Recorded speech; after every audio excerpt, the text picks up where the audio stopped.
There can't be a two-tier policing policy in this country, and that's something that really does need to be addressed. So I shall keep banging on about that for years to come, because as far as I'm concerned, I know what happens to the public.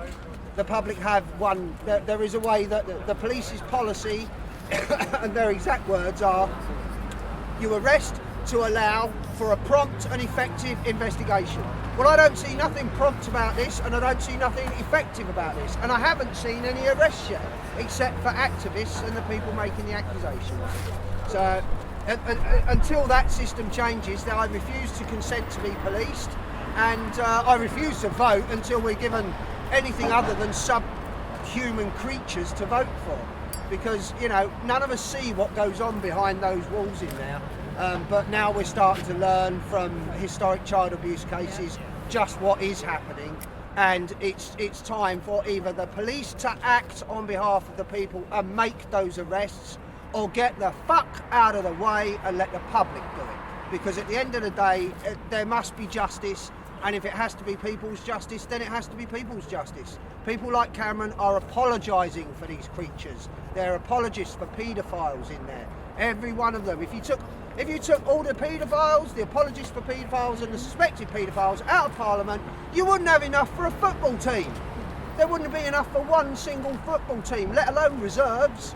So until that's addressed, and hopefully with people like Bill in there, and John Mann, and Simon Danczak, and Robert Green, these are hard-hitting names. These are good people that have fought for years. I've followed them for years. John and Simon, all right, more recently, because the Rotherham stuff's only just come up, the Nottingham stuff's only just come up. But Bill, Robert Green, followed them for years. They have campaigned tirelessly. Robert's been put inside at least 3 times, I know of. I was protesting outside Craig Inch's prison for him about 2 years ago, because they locked him up because he was handing out flyers with the truth on it. See, this is what I'm saying. They lock us up to shut us up, but they don't do anything near that with the politicians. They are immune. Remember that word. They are immune from questioning, like it's a disease. But the disease is in there. The depraved and the diseased are in there. And today, hopefully, that is going to get addressed, or we're just going to have to keep coming back with more and more people until one day we surround this place and shut it down until it gets fixed. Iceland managed it. They stood round their parliament with their pots and pans banging, and I think about a week later, government give up and they all got thrown out. Because I don't know if you know, but if you stop people getting into Parliament if they're on a holiday, and they come back and the whole place is surrounded by 10,000 people, they have to go away. You cannot make a decision for the country unless you're in Parliament. The best they can do is call a Cobra meeting at 10 Downing Street, but no decisions can be made because Parliament is effectively sealed off. Only in Parliament can these decisions be made. So if we close it down with them in there, that's even better, because they can't come out. Or if they do come out, you don't let them back in again.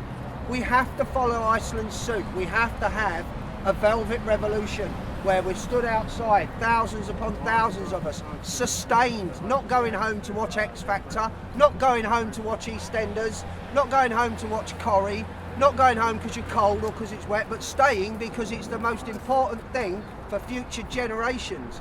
These subhuman creatures need to be pulled out of our Parliament. And if the police and the system won't do it, then the people must.